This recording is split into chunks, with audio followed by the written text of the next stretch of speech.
देखो आगे module theory. एक मैक्सिमल सब मॉड्यूल क्या होता है ये देखते हैं। मैक्सिमल मिनिमल, मैक्सिमल सब मॉड्यूल क्या है और मिनिमल सब मॉड्यूल क्या है।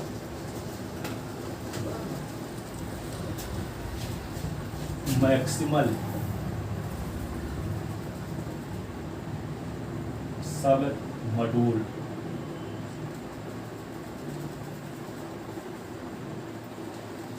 डेफिनेशन, इसकी डेफिनेशन देखो, ये ऐसे लिख लेते हैं। एन आर सब module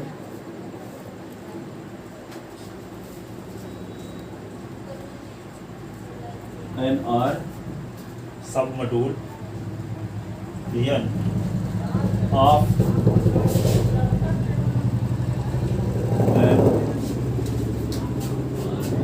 R module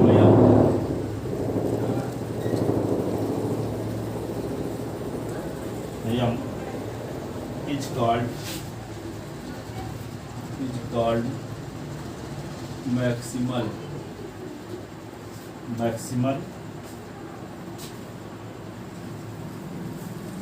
R sub module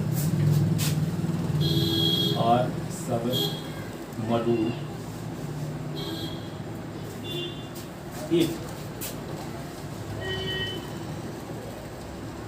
n is not equal to m and number first n is not equal to m, number second n का सुपरसेट p हो और p का सुपरसेट m, तो p and r सब module of m, p and r सब module of n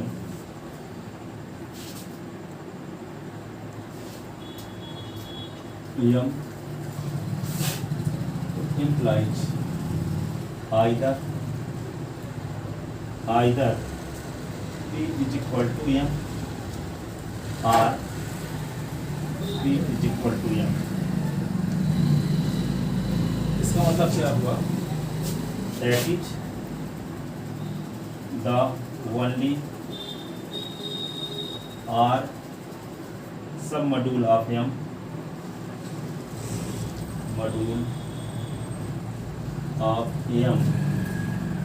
containing n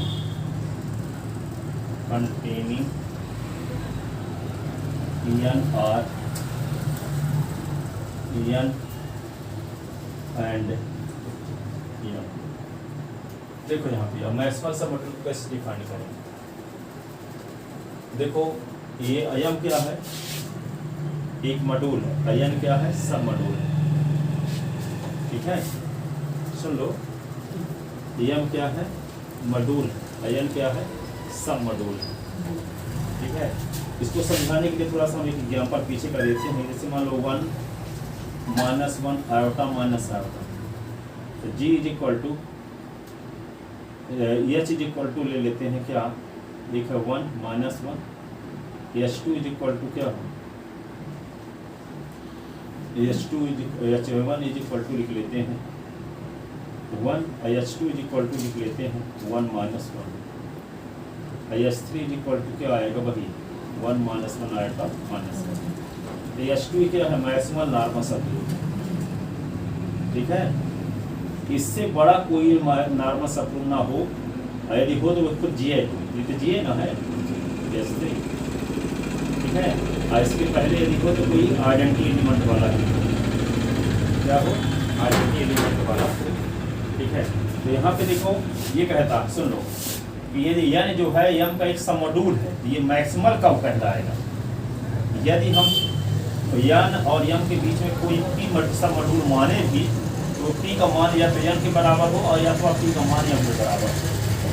ठीक है, कहने का मतलब इससे कोई बड़ा सुपर सब मॉड्यूल ना हो, इससे बड़ा सब मॉड्यूल और दूसरा ना हो। n और m के बीच में कोई दूसरा मॉड्यूल ऐसा ना हो कि जो n से बड़ा हो और फिर m से छोटा हो, तब n क्या कहलाएगा? सबसे बड़ा।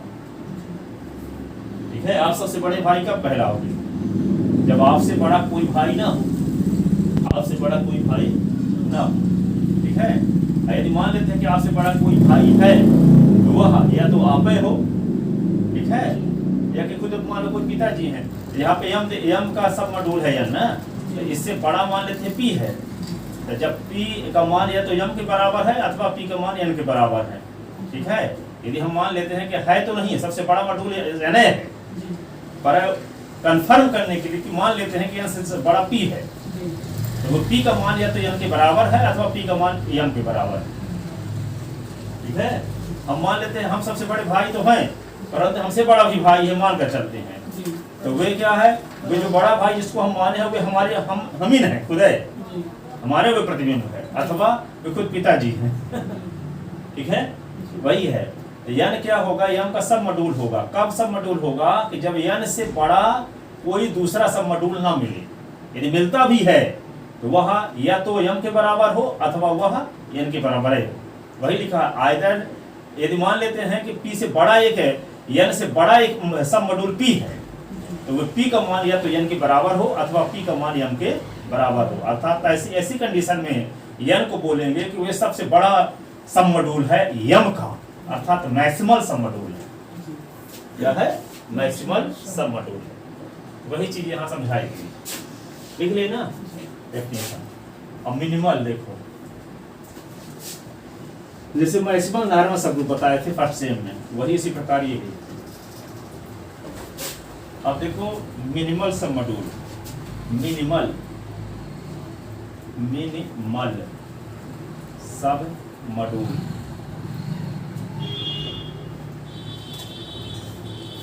तो मिनिमल सब मॉड्यूल क्या है? एन आर सब मॉड्यूल, एन आर सब module an of an R module M is called a minimal or submodule, minimal or submodule if n first n is not equal to singleton set 0 and दूसरा क्या है, मान लेते हैं कि P subset है n का, P सबसेट है n का, और P and R सब मॉड्यूल ऑफ m, सब मॉड्यूल ऑफ m, तो either P is equal to singleton set 0 हो, और P is equal to खुद n है, P is equal to खुद n, that is the only R sum module, the only R sub module, one sub module of M contained in N, are singleton set 0 and n, ठीक है। तो कहता ये है, उसमें हम क्या माने थे कि यहाँ पे n एक सब मॉड्यूल है किसका, यम का, और ये मिनिमल कहलाएगा, सबसे छोटा कहलाएगा कब, जब n का मान सिंगलटन से 0 के बराबर ना हो, और यदि हम p मान लेते हैं n का सबसेट है, क्या मान लेते हैं, p n का सबसेट है, नहीं p n से छोटा है, हम कहते हैं n सबसे छोटा, n क्या है, सबसे छोटा सब मॉड्यूल या मिनिमल सब मॉड्यूल है कब, यदि हम n से भी छोटा p मान लेते हैं, n से भी छोटा p मान लेते हैं, तो p का मान या तो खुद 0 के बराबर हो जाता हो अथवा p का मान n के बराबर हो जाता हो। ऐसी कंडीशन में n कहलाएगा m का सबसे छोटा सममॉड्यूल। हाँ, मिनिमल सममॉड्यूल कहलाएगा। तो मिनिमल सममॉड्यूल कब कहलाएगा? n r मॉड्यूल n, ये n क्या है? सममॉड्यूल है, किसका? मॉड्यूल m का। ये मिनिमल कब कहलाएगा? जब उसका मान 0 के बराबर ना हो, उसका मान सिंगलटन सेट 0 के बराबर ना हो। और यदि n से छोटा सब मॉड्यूल p मानते हैं, n से छोटा सब मॉड्यूल p मानते हैं, तब p का मान या तो 0 के बराबर हो जाता हो अथवा p का मान n के बराबर हो जाता हो। इसका मतलब क्या हो? 0 और n के बीच कोई भी सब मॉड्यूल ना हो। ठीक है, n 0 से बड़ा और n से छोटा, बीच में कोई सब मॉड्यूल ना आना चाहिए, तभी n कहलाएगा सबसे छोटा। अब 0 p के बीच में कोई दूसरा आएगा तो फिर सब मॉड्यूल बन जाएगा ना, मिनिमल बन जाएगा। n को तो हम सबसे छोटा कह दिए, ठीक है। मान लो कहते हैं कि b सबसे छोटा भाई है, ठीक है, तो b से भी छोटा कुछ हम ना होना चाहिए, ठीक है। तो हम कहते हैं सबसे छोटा मॉड्यूल है, तो मान लेते हैं b से छोटा कोई ना होना चाहिए, मान लेते हैं b से छोटा c है, तो c का मान क्या हो? ये तो b के बराबर है हो, और c का मान 0 के बराबर हो। ये हम कह ही चुके हैं, यदि n सब मिनिमल सम मॉड्यूल है तो 0 के इक्वल हो ही नहीं सकता। यदि n क्या है? मिनिमल सम मॉड्यूल है तो 0 के इक्वल नहीं होना चाहिए, पहली शर्त तो ये है। यदि मान लेते हैं n से भी छोटा कोई सम मॉड्यूल p है, तो p का मान या तो 0 के बराबर हो जाता हो अथवा p का मान n के बराबर हो जाता हो। ठीक है, इसका मतलब 0 और n के बीच में फिर कोई दूसरा सम मॉड्यूल नहीं है। ठीक है, दूसरा सब मॉड्यूल मिल जाएगा यदि p, तो p से सबसे छोटा कहलाएगा। वही ने कहता है कि मिनिमल सब मॉड्यूल कब कहलाएगा? m मॉड्यूल है, n सब मॉड्यूल है। तो यदि n को हम कहेंगे सबसे छोटा सब मॉड्यूल, मिनिमल सब मॉड्यूल कहेंगे कब? जब n से भी छोटा कोई p मिलता हो मॉड्यूल, तो वह p का मान या तो 0 के बराबर हो जाता हो अथवा p का मान n के बराबर हो जाता हो। जबकि हम कह चुके हैं कि n सबसे छोटा सब मॉड्यूल है, मिनिमल सब मॉड्यूल है, तो उसका मान 0 के बराबर होने न चाहिए, 0 के बराबर होना ही न चाहिए। लेकिन यदि हम जबरदस्ती मानते भी हैं कि n से भी छोटा p है, तो p 0 के बराबर हो जाएगा अथवा p n के बराबर हो जाएगा। इसका मतलब क्या है? सबसे छोटा मॉड्यूल n होगा। कहने का मतलब ये हुआ कि एक मॉड्यूल है m, एक है मॉड्यूल है n, तो n सबसे छोटा मॉड्यूल कहलाएगा कब? जब n से भी छोटा कोई p माने, n से भी छोटा कोई p माने, तो वह p का मान या तो सिंगलटन से 0 के बराबर हो अथवा वह p का मान n के बराबर हो। ऐसी कंडीशन में n कहलाएगा मिनिमल सम मॉड्यूल। ठीक है ना? इसका मतलब 0 और n के बीच में कोई दूसरा होना ना चाहिए। जबरदस्ती मानोगे भी तो वह तो 0 के बराबर हो जाता होगा अथवा n के बराबर हो जाता, तो 0 n के बीच फिर कोई नहीं आएंगे, तभी n सबसे छोटा सा मॉड्यूल कहलाएगा m का। ठीक है ना? समझ में आई बात कि नहीं आई? ठीक है, अब आगे देखो।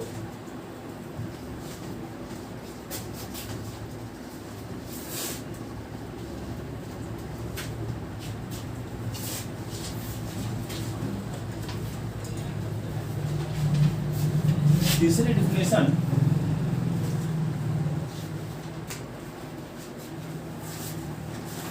सिंपल तो पहले बता दिए थे ना, थोड़ा सा और सिंपल को देखो, थ्योरम प्रूव करते समय इसकी जरूरत पड़ेगी, तो सिंपल मॉड्यूल में थोड़ा सा और जोड़ देते हैं। सिंपल मॉड्यूल दूसरे ढंग से डिफाइन कर देते हैं। An R module M is called simple if number first R और M is not equal to singleton set 0 and दूसरा the only R submodule of M, the only R submodule of M are singleton set 0 and M। R और M, ये R और M का product है। देखो यम सब module है और जो आर पर डिफाइंड है, रिंग आर पर, ठीक है। तो रिंग और रिंग के एलिमेंट यम के एलिमेंट के गुणनफल के रूप में जो एलिमेंट लिखे जाएंगे उसको कहा जाएगा आर्यम। तो आर्यम का जो मान हो सिंगलटन सेट 0 के बराबर ना हो, आर्यम का मान सिंगलटन सेट 0 के बराबर ना हो, ऐसी कंडीशन में यम कहलाएगा सिंपल मॉड्यूल। और दूसरी कंडीशन में पहले बताए थे तो उसके दो सब मॉड्यूल हो, एक 0 हो और एक यम हो, जिसको इम्प्रॉपर सब मॉड्यूल कहते हैं।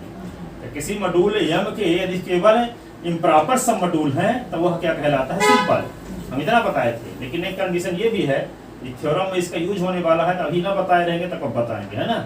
कि सिंपल मॉड्यूल की ये भी कंडीशन है कि जो रिंग, जिस रिंग पर मॉड्यूल डिफाइंड होता है उस रिंग के एलिमेंट यम के एलिमेंट के गुणनफल से जो समुच्चय प्राप्त हो, तो उस समुच्चय में सिंगलटन सेट 0 ना हो, 0 के अलावा भी कुछ अवयव, 0 को छोड़कर अवयव हो, 0 भर ना हो, है। ऐसा ना हो कि आर और यम में केवल 0 एलिमेंट हो, तभी यम सिंपल कहलाएगा, ठीक है। तभी यम क्या कहलाएगा, सिंपल कहलाएगा। लिख लेते ना, ये आर्यम के बारे में थोड़ा सा लिखे देते हैं। हियर आर्यम इज ए सब मॉड्यूल, इज ए सब मॉड्यूल ऑफ यम, ये सब मॉड्यूल होता है यम का, आर्यम की। And is the set of, is the set of sums sigma R I M I. इसके एलिमेंट क्या होंगे, आर के अवयव यम के अवयव के गुणनफल के रूप में होंगे, ठीक, गुणनफल के योग के रूप में। Where R I belong in R, I M I belong in capital M.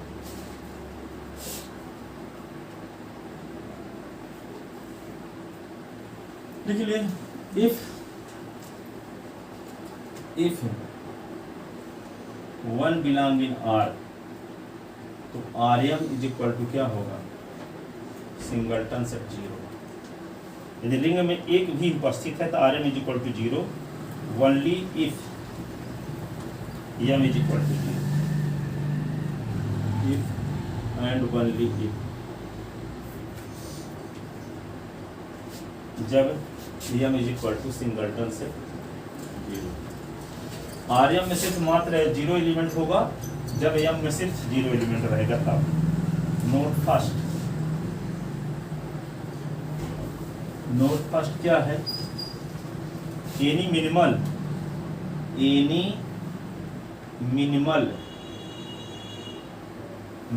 Minimal are सब module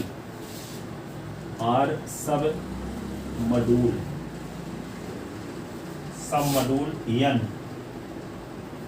of an R module m is simple।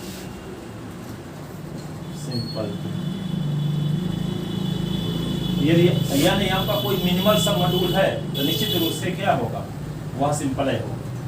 सुन लो, क्या बोल, एनी मिनिमल, कोई दुनिया का मिनिमल जो R सब मॉड्यूल होगा वह सिंपल है होगा। क्या होगा, सिंपल होगा। जो मिनिमल होगा वो क्या होगा, सिंपल होगा, ठीक है। लिख लेते ना, note second, an R module of M, an, ये सब ऑब्जेक्टिव में पूछे जा सकते हैं। An R module an of M is maximal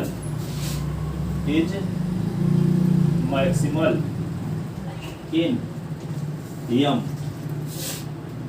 if and only if m upon n is simple, ठीक है। अब देखो यहाँ पे क्या कहता है, एन आर मॉड्यूल n, ये n ऑफ m का जो n क्या है, मैक्सिमल क्या है, सब मॉड्यूल है मान लो, ठीक है। तो ऑफ यम इज मैक्सिमल, जो सब मॉड्यूल है यन यम का वे क्या होता है, मैक्सिमल होता है कब, if and only if M upon N क्या हो, सिंपल हो, quotient module M upon N क्या हो, सिंपल हो। इसका मतलब ये हुआ कि यम का एक सब मॉड्यूल है, कौन, यम का सब मॉड्यूल कौन है, यन। तो यन मैक्सिमल कब होगा, जब यम अपॉन यन से जो क्वोशिएंट मॉड्यूल बनेगा वे सिंपल हो।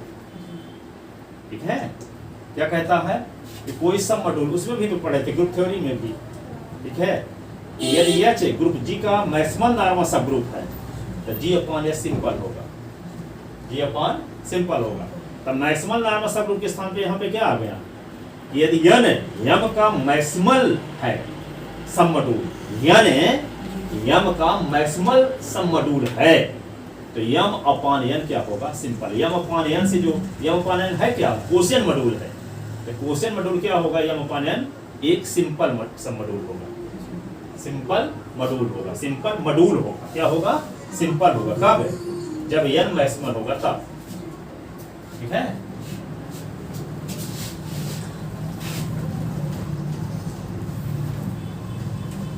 जैसे आपको दिखाए थे कि जैसे g इज इक्वल टू क्या है, 1 - 1 आयोटा माइनस आयोटा है, एच इज इक्वल टू ये 1 - 1 मैक्सिमल नॉर्मल सा ग्रुप है।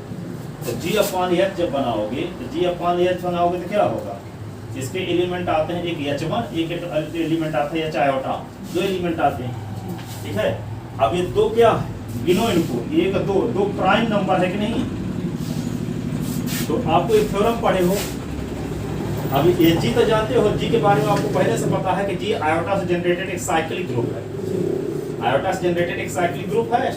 और जब आयोटा से जनरेटेड साइक्लिक ग्रुप है तो साइक्लिक ग्रुप का ईच क्वोशिएंट ग्रुप भी साइक्लिक होता है। ठीक है, तो ये भी साइक्लिक हो गया। और जब ये साइक्लिक ग्रुप हुआ तो ये भी थ्योरम पढ़े हो कि ईच साइक्लिक ग्रुप आबेलियन होता है, ईच साइक्लिक ग्रुप आबेलियन होता है। ठीक है, तो ये साइक्लिक ग्रुप है तो ये आबेलियन हो गया। फिर ये भी पढ़े हो कि क्या पढ़े, प्राइम ऑर्डर का ईच ग्रुप साइक्लिक होता है, प्राइम ऑर्डर का ईच ग्रुप, तो ये प्राइम ऑर्डर का है, ये साइक्लिक होगा, साइक्लिक होगा तो क्या होगा, ये आबेलियन हो जाएगा। ठीक है,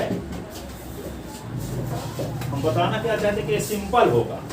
तो सिंपल कैसे होगा, इसके जो जी अपॉन एच के सिंपल तभी हो पाएगा क्योंकि सिंपल ग्रुप का क्वोशिएंट ग्रुप सिंपल होता है, सिंपल ग्रुप का क्वोशिएंट ग्रुप क्या होता है, सिंपल होता है। सिंपल ग्रुप थोड़ी है ये, नहीं ऐसा उल्टा बोल दिए, ये बोल रहे हैं कि यदि एच मैक्सिमल नॉर्मल सब ग्रुप है तो जी अपॉन एच क्या होगा, सिंपल होगा। तो एच मैक्सिमल है, इससे बड़ा कोई मैक्सिमल नॉर्मल सब ग्रुप बड़ा नहीं मिल सकता, मिलेगा तो खुद जी मिलेगा या कि इस और कोई आइडेंटिटी एलिमेंट के बराबर होगा। यानी कहने का मतलब कि एच और जी के बीच में कोई बड़ा नॉर्मल सबग्रुप नहीं मिल सकता। ठीक है, तो एच क्या है, मैक्सिमम नॉर्मल सबग्रुप है तो जी अपॉन क्या होगा, सिंपल होगा, जी अपॉन एच क्या होगा, सिंपल। सिर्फ इतना जानने की जरूरत थी इसमें के माध्यम से कि ये जो मैक्सिमल है तो जी अपॉन एच क्या होगा, सिंपल है। तो यहाँ पे एन क्या है, मैक्सिमल है, मैक्सिमल सब मॉड्यूल है तो यम अपॉन एन क्या होगा, सिंपल सब मॉड्यूल होगा। ठीक है, इसी से जुड़ी है कि नहीं है, यानी क्या है, मैक्सिमल तभी होगा जब यम अपॉन एन भी क्या हो, सिंपल। ठीक है, note third, note third, an non zero R module M, a non zero R module M is simple,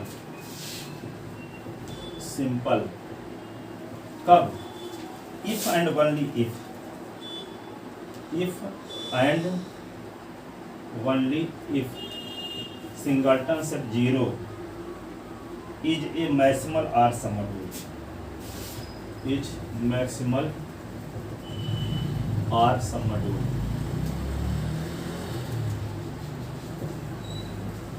of M जो कहता है कि ए नॉन जीरो आर सब मॉड्यूल, जिसमें जीरो के अलावा एलिमेंट हो, है ना, ये नॉन जीरो आर सब मॉड्यूल, आर मॉड्यूल यम, ये सिंपल कहलाएगा जब singleton set zero maximal sum module हो उस एम का, ठीक है।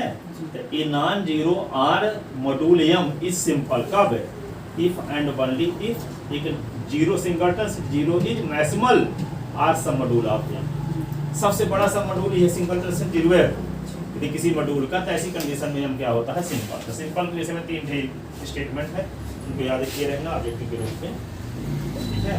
अब आता है example of simple R module.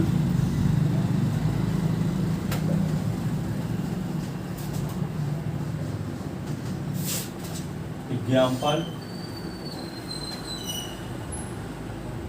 Of simple R module. Example क्या है, any one dimensional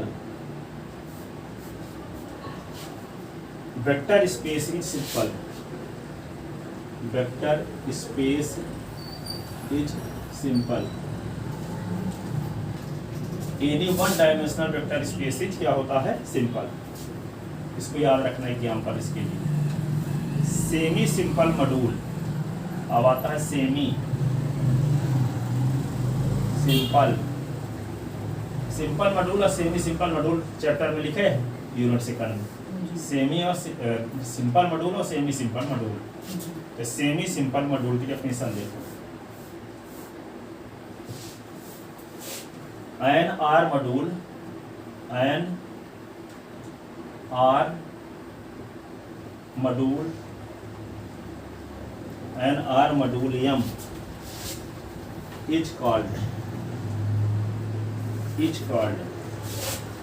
semi simple, semi simple, semi simple if it is a direct sum of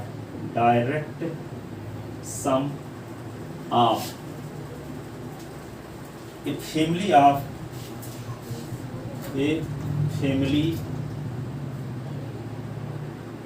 of minimal sum modules, minimal sub module, ठीक है ना।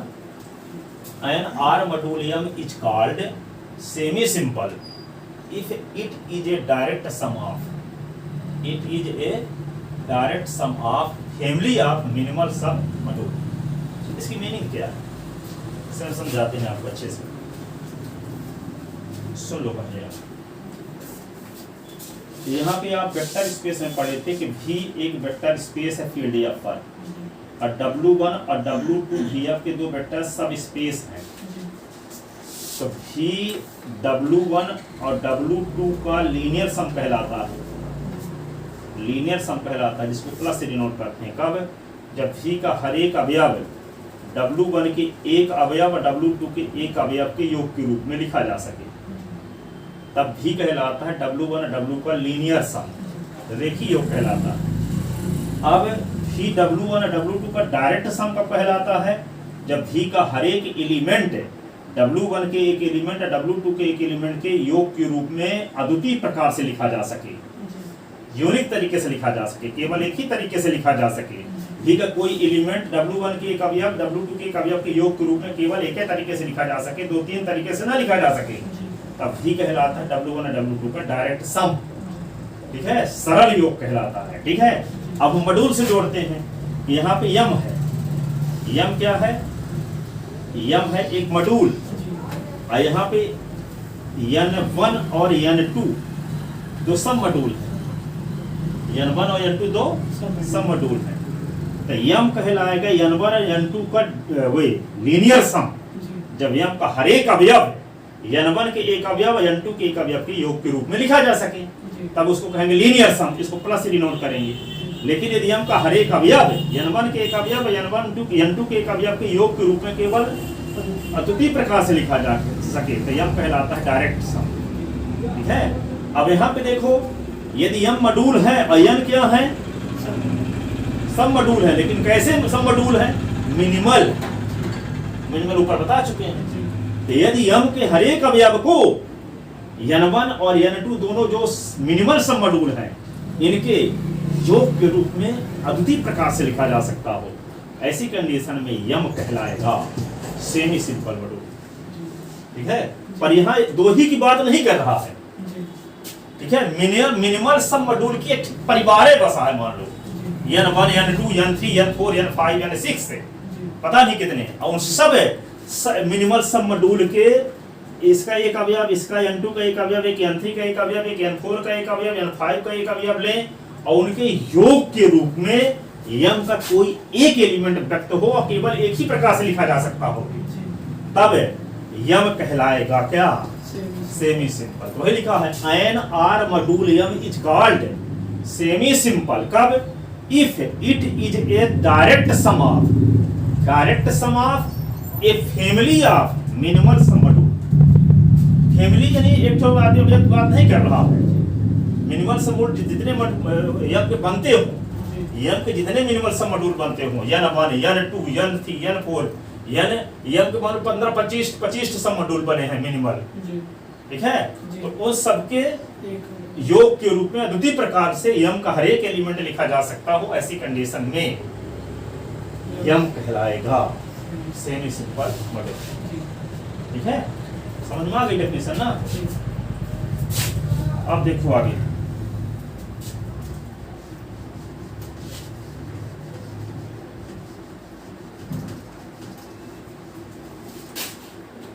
अगले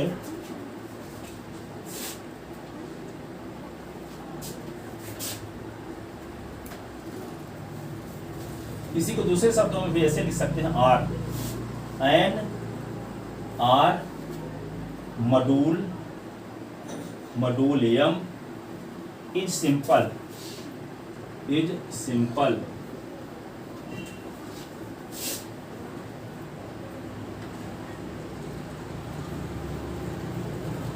if it is a direct sum of simple sum module, direct sum of simple sum module, simple sum module। ठीक है, एक are module Yama simple कहलाता है यदि वह क्या हो, सेमी सिंपल सम मॉड्यूल के डायरेक्ट सम के रूप में लिखा जा सकता है।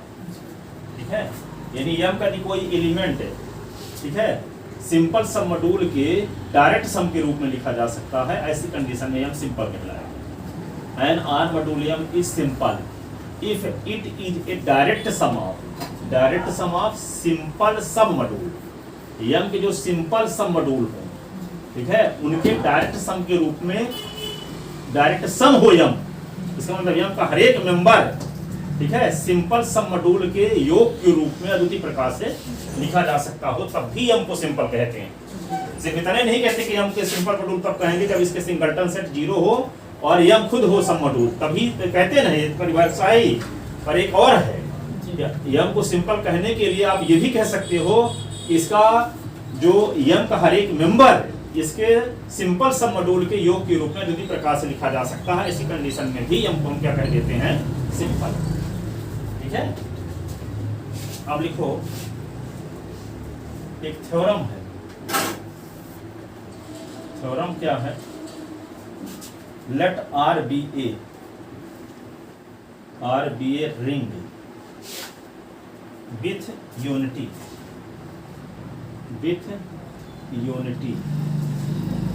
and let M be an R module,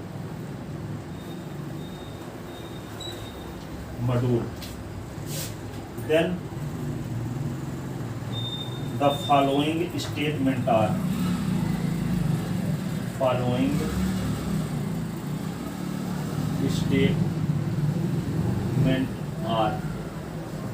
equivalent।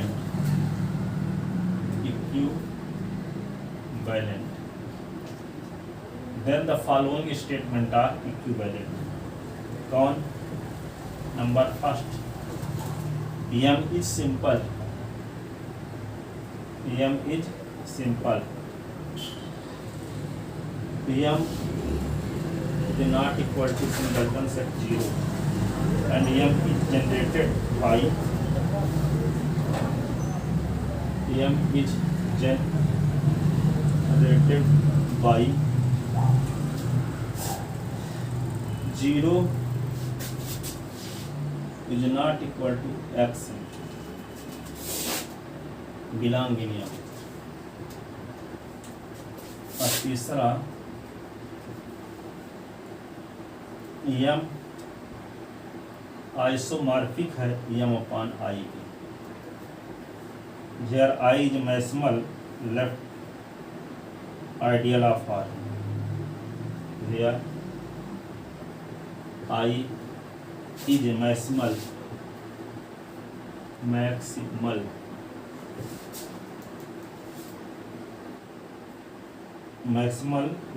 ideal of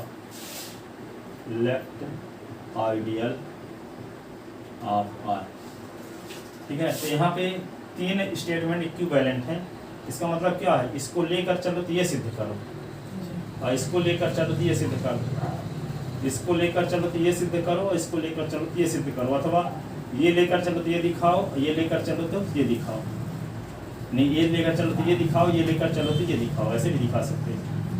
हाँ, इक्विवेलेंट का मतलब तीनों कथन एक ही है, यदि ये होगा तो ये होगा, ये होगा तो ये होगा। ठीक है, तो यहाँ पे क्या करेंगे, इसको लेकर हम चलेंगे तो सिद्ध करेंगे ये, एक बार हम इसको लेकर चलेंगे तो ये सिद्ध कर देंगे, फिर इसको लेकर चलेंगे तो ये सिद्ध कर देंगे, इसको लेकर चलेंगे तो ये सिद्ध कर देंगे। तो तीनों स्टेटमेंट क्या हो जाएंगे, इक्विवेलेंट। इक्विवेलेंट का मतलब क्या होता है, एक ही है तीनों, जो राम है वही कृष्ण है, जो कृष्ण है वही विष्णु भगवान, तथा तीनों राम कृष्ण और विष्णु भगवान इक्विवेलेंट। ठीक है, तो तीनों कथन एक ही है। इसका मतलब ये सिद्ध कर चलो, ये लेकर विष्णु भगवान लेकर चलो सिद्ध कर दो राम, या राम को लेकर चलो तो विष्णु भगवान सिद्ध कर दो। ठीक है, फिर राम को लेकर चलो तो कृष्ण भगवान सिद्ध कर दो उनको, और कृष्ण भगवान लेकर चलो तो राम सिद्ध कर दो। इसका मतलब तीनों कथन, तीनों नाम एक ही नाम। ठीक है, समझ गए। तो इस थ्योरम को प्रूव करेंगे कल, बड़ी ठीक है, परिभाषा से पढ़ के आना पर बताएंगे। इसके बाद आता है, इस थ्योरम के बाद यूनिट 3 के 2-3 डेफिनेशन लिखवाएंगे, फिर आगे पढ़ाएंगे कॉम्प्लेक्स एनालिसिस।